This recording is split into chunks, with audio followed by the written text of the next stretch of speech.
Welcome back to the channel. We're back with another Spider-Man Commander deck profile. Today with Electro, Assaulting Battery. For 1 and 2 red, you get a 2/3 with flying. You don't lose red mana as steps and phases end, and whenever you cast an instant or sorcery spell, add red mana to your mana pool. Then, when Electro leaves the battlefield, you may pay X. When you do, deal X damage to target player. So, in this deck, we run plenty of spells to make sure we could storm off pretty easily, having just cheap spells that we could get that red mana back for, draw some cards off them so that we can make sure we keep getting more and more cards to keep on casting, keep on storming until we have enough damage to beat our opponent with. Plenty of ways to make sure we benefit out that storm, ways to get even more mana off of Electro's ability, on top of just casting those instants and sorceries. All really fun stuff in this deck. But that's just the overview. Let's get into it card by card. Starting us off, we have Aetherflux Reservoir. Since we're casting a lot of spells, we may as well gain some life off of that, and then eventually use that life to finish off our opponents. We're going to be casting plenty of 1 mana spells, getting that mana back, casting more. That'll allow us a lot of life off of probably our 5th or 6th spell where we'll be casting certain turns. Arcane Signet for that additional mana. Make sure that we can get a place started with that mana. Double Doubling Cube for 3 mana, double the amount of mana in your mana pool. So if we have a certain point where we've stormed off enough, we've casted a bunch of spells for free, got all that red mana into our mana pool, use a little bit to get double it, and that'll give us even more mana to keep on storming off with. Lightning Grease in order to make sure that Electro can attack the turn he comes in. Also a little bit of protection. Some of our creatures use some tap abilities, so helpful for those as well. Soul Ring for some additional mana, because we're going to need it. Swiftfoot Boots, same as Lightning Grease. The Endstone. Whenever you play a land or cast a spell, draw a card. We want to make sure that we keep on having spells to be able to cast. So, anytime we cast a spell, let's draw a card, replacing that spell, allowing us to keep on storming. And Drone of Eldraine. We're only in a monocolored deck, so we'll get the mana that we need and some draw power that we'll need while we're at it. Then for our creatures, we have Ashling, Flame Dancer. Get some mana, get some damage, and copy a spell while you're at it. It's only when you cast an instant sorcery for Electro's ability, so you don't get off of copies of the ability, but even still, it could be helpful because we're going to be getting to that second or third ability with this card most turns. Coruscation Mage, whenever you cast a non-creature spell, deal 1 damage to each opponent. We can't just kind of sit here and keep casting spells and not be winning the game. We want to make sure we actually have a way to progress our game plan forward a little bit more.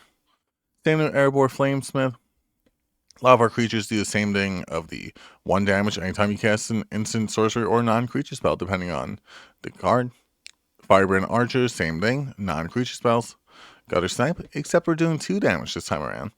Like I said, we're casting 5-6 cards a turn, so getting 10-12 damage off of these things, not that uncommon. Casting Flame Breeder, whenever you cast a non-creature spell, 1 damage to each opponent. We like damaging our opponents, we like to have a way to win the game. Neheb, the Eternal, at the beginning of your post-combat main phase, add red mana for each 1 life your opponents have lost this turn. If we had something like casting Flame Breeder, since that's dealing 1 damage to each opponent, we get the 3 mana just off of casting 1 spell, but this just allows us to storm off that much more. Runaway Steamcan, whenever you cast a red spell, which, I don't know, maybe everything in our deck, except for like our artifacts, are red spells. Get some +1/+1 counters onto him, and then you eventually use those for some additional mana, allowing us to storm off even more. Basically allowing you like all the mana you need at a certain point. Stormkiln Artist, whenever you cast or copy an instant or sorcery spell, create a treasure token. Basically anytime we cast a spell, now instead of just getting the 1 mana off Electro, we're getting 2, thanks to him. Dermo Alchemist, another way to get even more damage onto our opponent. It's 1 damage to each opponent, untap it anytime you cast an instant or sorcery spell. Does help out that we have those Swiftfoot Boots, Lightning Grease, rather than just, dealing the 2 damage with a Flying Electro. Torbrand, Dane of Redfell. All of our red spells are dealing 1 damage, or 2 damage in certain cases. So we want to make sure we have a little bit more ways to deal a little bit more damage while we're at it. And then Treasonous Ogre, pay 3 life, add red mana to your mana pool. We want to make sure we have the mana that we need so that we could have a place to get started, or even just honestly a way to storm off even more, because life is just a resource for this. Enchantments, we have Artist Talent. Whenever you cast a non-creature spell, discard a card, draw a card. eventually a certain point of the game, we'll be doing our storm turn. We don't necessarily need land, so may as well get some draw power off that. And then a little bit of cost reduction for our non-creature spells, along with a little bit of extra damage while we're at it. Extra damage, we're going to tend to want to build up to that. Same thing as Torbrand for the deck. Braid of Fire, upkeep, add red mana to your mana pool. So turn 1, turn 1 you get nothing. Turn 2 you get 1 red mana, turn 3 2 red mana. Keep on going. And then Double Vision, whenever you cast your first instant or sorcery spell each turn, copy that spell. Choose new targets for the copy. We don't, like I said, we don't get the extra mana off Electro's ability, but having the additional copy normally helps us do what we need to do. Fire your Inscription, in order to make sure that while we're storming off, we're dealing some damage to our opponents, same as most of our creatures. As I scroll to like the one creature that doesn't do it. Mana Flare, whenever a player taps land for mana, that player adds 1 mana for any type that land produced. So, when a certain turn storming off, normally we'll get this down and then continue to storm off, probably being at a certain point where like by the time we cast this, we're probably winning the game. Mighty Dragon Caller, whenever you cast an instant or sorcery spell, create a 5/5 dragon creature token with flying. Getting 5 or 6 dragons could definitely be helpful. It gives us some blockers, because we only have 12 creatures in this deck. Oh, unless you count this one.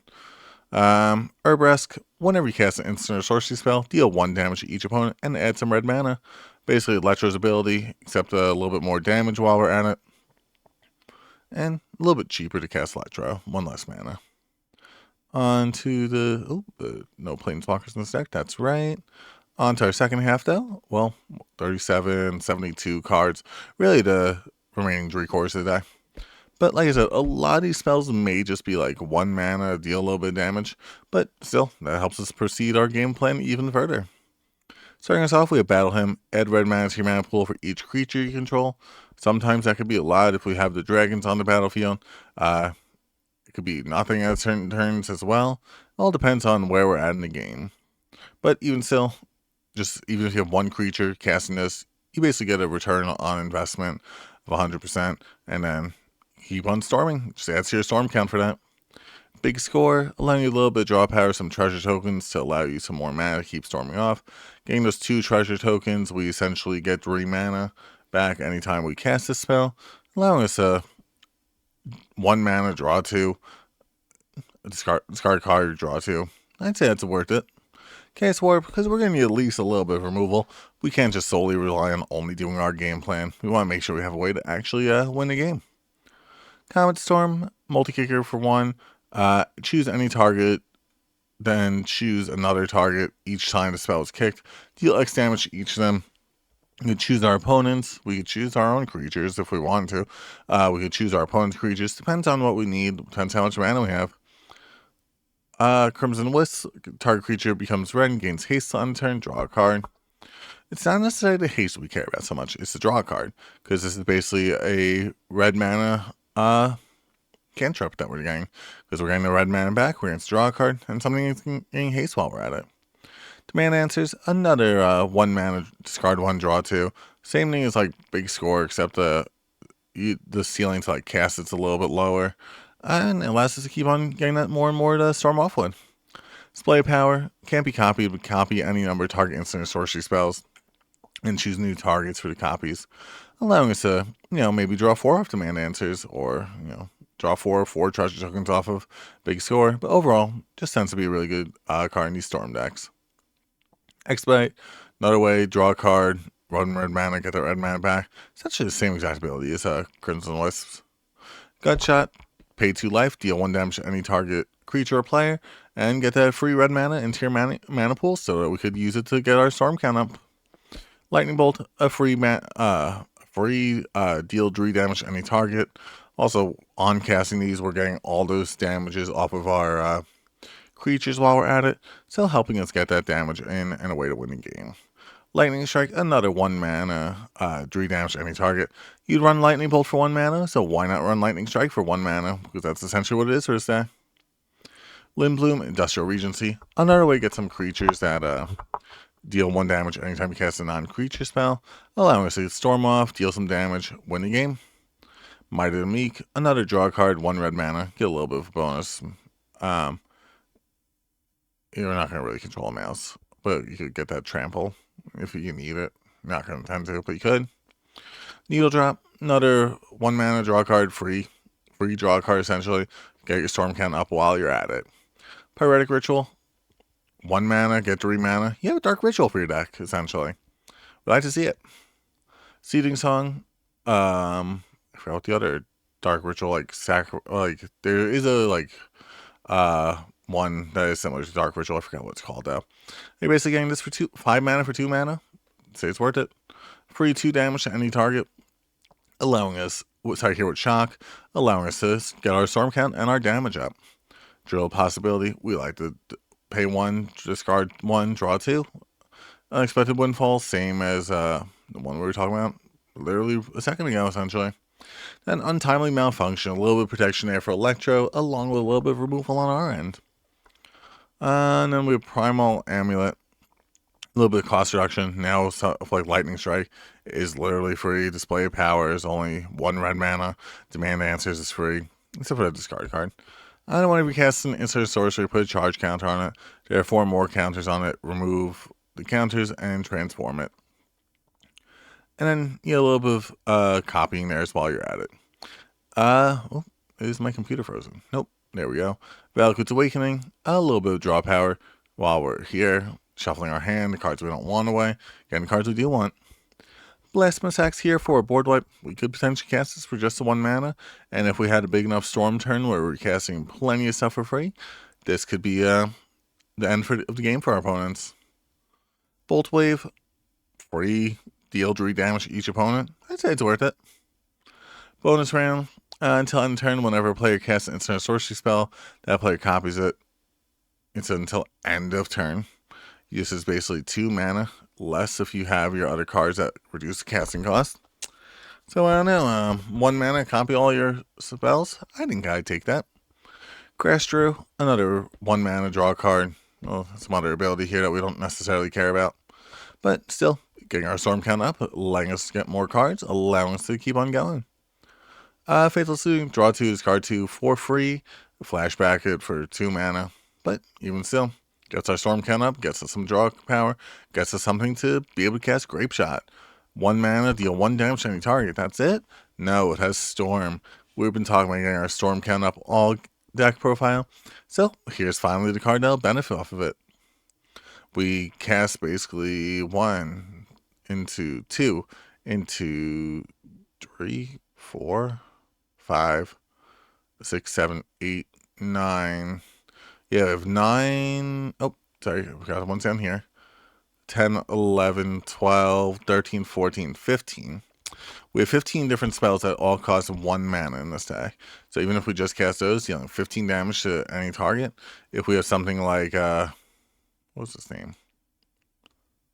Torbrand on the battlefield, that allows 3 damage, 45 damage to any targets. I like that. Jessica's Will, a way to make sure we could actually get some mana to start casting our stuff. But 2 mana, get a whole bunch of mana, get some draw power. I think that's worth it for this deck. Light Up the Stage, you're going to attempt to get it for spectacle cost because we're going to have at least one way to deal some damage to our opponent. I'll exile some cards, play them this turn. Allows us some extra, damage, some extra, Storm. Mana Geyser, another free spell because our opponents are going to have potentially 5 lands each at this point.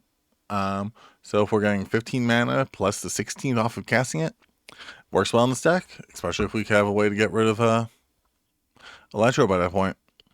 Mizzix's Mastery, Overload for 8.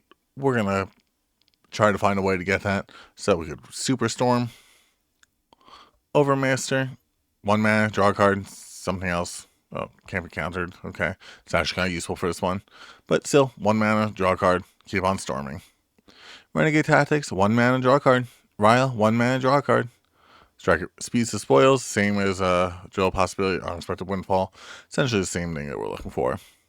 Strike It Rich, 1 mana normally, just to create a treasure token. Normally you're going neutral. This deck you're going positive as long as you have Electro on the battlefield. Vandal Blast, way to get a board wipe of all artifacts, but we could also just cast it for the 1, allowing us to buff that storm count. And Warlord's Fury, another 1 mana draw card. But That's the deck there. You're going to have plenty of ways to swarm off on this deck, and I hope you have fun doing it. Thanks so much for watching the video. I hope you have a great rest of the day.